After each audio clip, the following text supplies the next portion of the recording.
Hello, my friend, and welcome to Pro Wrestling Daily. My name is Aaron Machbitz. This is my honest reaction and review of SummerSlam Night 1. Now, most of the stories coming into SummerSlam Night 1 and Night 2, as we'll find out, were pretty cold. There's been a lot of heat on WWE recently for the lack of creative, lack of compelling television, and so SummerSlam was kind of supposed to save the day. And also, Triple H was trying to redeem himself after a very poorly received WrestleMania this year. I mean, WrestleMania Night 2 saved the whole WrestleMania weekend, and WrestleMania Night 1 was received very poorly, and Triple H was trying to do this two-night event, SummerSlam thing, to redeem himself from a poorly received WrestleMania, and he just did not get it done. Again, a lot of cold stories coming into this night 1 of SummerSlam. Biggest story being Hell in a Cell, Brock Lesnar, Obafemi. Another big story being CM Punk and Cody Rhodes, just because the history, but not a lot of interest in terms of compelling television to get you kind of sucked into those matches. And so for that, those matches kind of were underwhelming, in my opinion. But I think the match that actually stole the show and my match of the night was the opening match, which was Liv Morgan versus Io Sky. This is the only match that I got wrong in my prediction show. I thought Io Sky actually was going to pull out a victory, but she did not. They kept the title on Liv Morgan, who actually had a lot of heat coming into this show because she hasn't defended her title in 100 days, very similar to Jade Cargill. But this match reminded you why Liv Morgan is very, very good, why Io Sky is one of the best in the world, and when given two women who can actually wrestle a good amount of time, they can put together a very, very, very good professional wrestling match. This was my match of the night. Io Sky, Liv Morgan, my match of the night. Now we can just jump to the other women's match. I think Brie Bella, I think Nikki Bella are two of the worst professional wrestlers in the history of WWE. And it sucks that post-match, Nikki Bella and Brie Bella turned on Paige, which means we're going to see the Bella twins more. I just don't get why WWE wants to make the Bellas heel. People like them. That's the only reason they're in WWE is because they have popularity. What's the point of making them heel? You might as well turn Paige heel. She's more vicious, she's more cruel, she's more mean, and she has a better streak of being a good heel. Nikki Bella's not a good heel. Brie Bella is not a good heel. They're not even good wrestlers. So how could you think they could portray actually hating Paige? They cannot. So I thought that was a stupid move.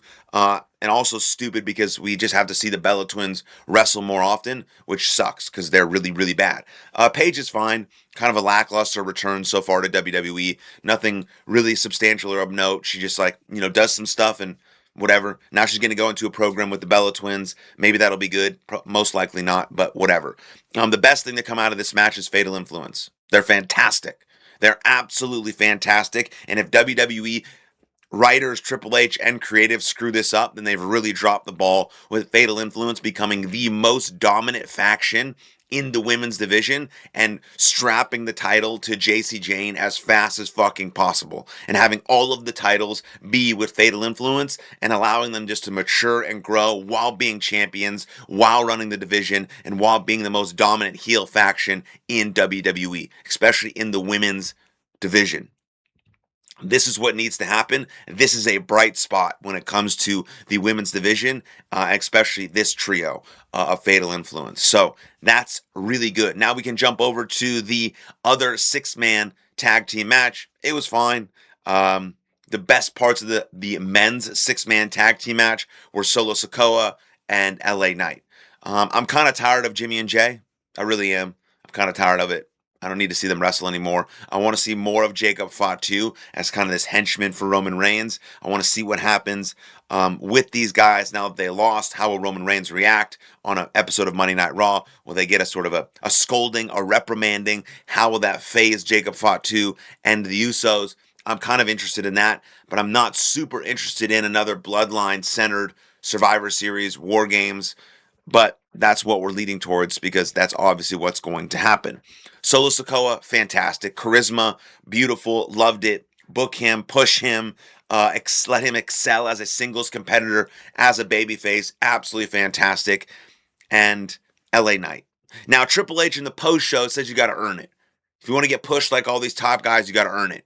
LA Knight has earned it. He has crowd reactions bigger than anyone else, night in, night out for 3-4 years in a row now. And what has happened? He keeps being relegated to these bullshit bloodline feuds where nothing happens and he never wins a world title. So don't say shit that you don't mean, Triple H, just because you love your boy Cody Rhodes, even though he's not that great. So, is it earning it? Okay, LA Knight has earned it. He's gotten the call. Now, LA Knight, Solo Sikoa, absolute stars of that 6-man tag team match. Royce Keys, not a fan. It seems by all things that I've heard about Royce Keys, he's a really, really stand-up guy, and it's super fucking cool that he made it to where he is. He can take care of his family, he can take care of himself, and he's in WWE. That's fucking cool. I love that story, and I love his story. But he has zero charisma. No one reacts to anything that he does ever inside of that ring. And I think he's a mid-card guy through and through. And I just don't think he needs to be inserted in this huge feud if this is going to be the marquee matchup for War Games at Survivor Series. But they're not going to take him out of this match. Hopefully he can get himself over. I really do not think that he can. He just doesn't have enough charisma. He doesn't. And so there's that. And then you have Gunther versus Nick Aldis. Congratulations to Nick Aldis. He's wanted to have a WWE match his entire life. 3 years since his last match. Really good showing. Everyone was proud of it. Everyone loved it. Gunther wins. Now, I saw some things online that said, what would have happened if Nick Aldis wins there? I think that could have been good. Because Gunther has been he was really hot, right? Tapped out John Cena. Beat AJ Styles. That was kind of back-to-back December, January. We're in August. That's 8 months of him literally drying up, of getting cold. When he tapped out John Cena and then tapped out AJ Styles, he was the biggest heel in the company, getting fucking boos raining down on him, and then it was flat. Dry. Nothing fucking happened. WWE did not capitalize whatsoever. And so you have him lose against Nick Aldis, and now he really snaps. He's like, am I as good as I think I am? Am I the ring general? Am I really the best professional wrestler in the world? Then maybe he loses another one. Then maybe he loses another one. And then maybe he goes on a streak where he just goes absolutely ape shit and destroys everyone, leading to the Royal Rumble where he wins that Royal Rumble. I don't know. Something that was me spitballing right here in real time.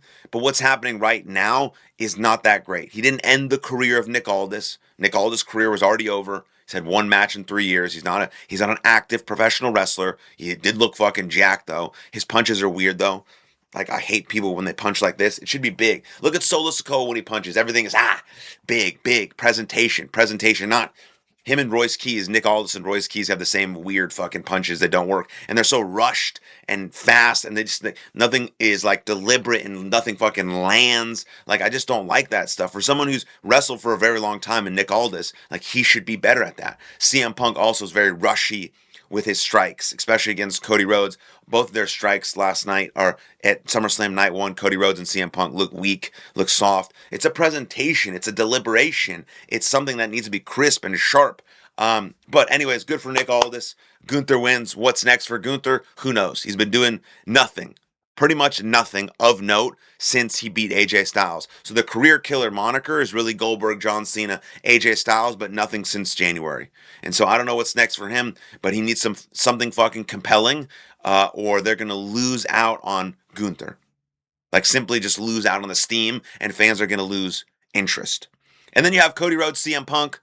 Fine match. Like, just kind of an old school wrestling match. I can't stand CM Punk, so if he does anything that sucks, I'm going to call it out. I don't think this was a great match. CM Punk versus Roman Reigns at WrestleMania was way better than this match, just because Roman Reigns is a much better big match wrestler than Cody Rhodes. I think Cody Rhodes is good, but he's not great. Roman Reigns is great when he needs to be. And that's the kind of partner that CM Punk needs to draw out a great match, like against Sami Zayn, like against Finn Balor. Cody Rhodes just doesn't seem to have that ability. And again, like I said, their strike seems rushed. CM Punk did a moonsault that he never should have did. The match was fine. Old school wrestling match, though. I like working a body part. I like that. That's cool. That's fire. And then the best part of the match was Randy Orton returns. Now we're going to see, hopefully, a really intense an evil feud between Cody Rhodes and Randy Orton, and CM Punk retains, and now we'll know who the number one contender is, either Finn Balor or Sami Zayn. I think we should see matches against both guys, and then we'll see that. Then you'll see both CM Punk and Cody Rhodes line up once again, and I think that'll be your WrestleMania match also, because that was their first match. So for a first match, not bad. So I think Cody Rhodes and Randy Orton kind of pair off for a feud for a while. CM Punk does a bunch of other stuff, bunch of defenses, and they come back for WrestleMania. And then we have Brock Lesnar, Obafemi. Total letdown. Absolute total letdown. Didn't need the Hell in a Cell. That match would have been perfect. Perfect if they had just framed it as a match.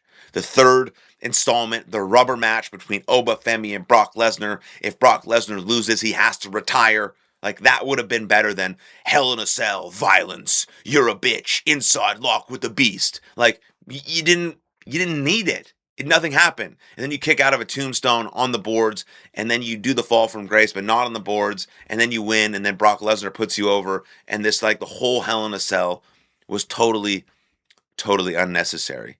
Totally unnecessary, but I love that for Obafemi. Again, hopefully that is a build-up to him beating Roman Reigns at some point and becoming the World Heavyweight Champion. That is what needs to happen. WWE has to pull the trigger on that because they've already fell flat on Braun Breaker, and hopefully they don't do the same with Obafemi. Now, let me just read you this tweet that I think kind of sums up the whole deal. I mentioned some of these pieces already, but I think this kind of summarizes everything that I'm talking about. So Triple H tried to redeem himself after poorly received WrestleMania this year with SummerSlam. Unfortunately, night one didn't pass the test, as night one of SummerSlam failed to even top night two of WrestleMania this year.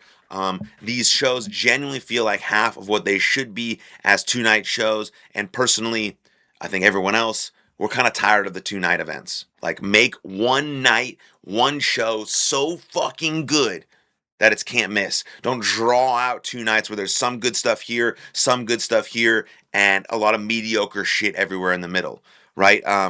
Liv Morgan and Io Sky showed up, match of the night, and had an absolutely fantastic Women's World Championship match. Like I said, CM Punk, Cody Rhodes, kind of an old school wrestling match. We saw the return of Randy Orton. Fuck yeah, great. And this is what kind of bothered me. Triple H used Hell in a Cell to entice people to find interest in their show, and then completely killed the entire gimmick of Hell in a Cell after claiming it would be super violent and a war, and it just wasn't. So you just lied. You've lied to people. It's not Brock Lesnar or Obafemi's fault. They didn't come up with a stipulation. Triple H said that.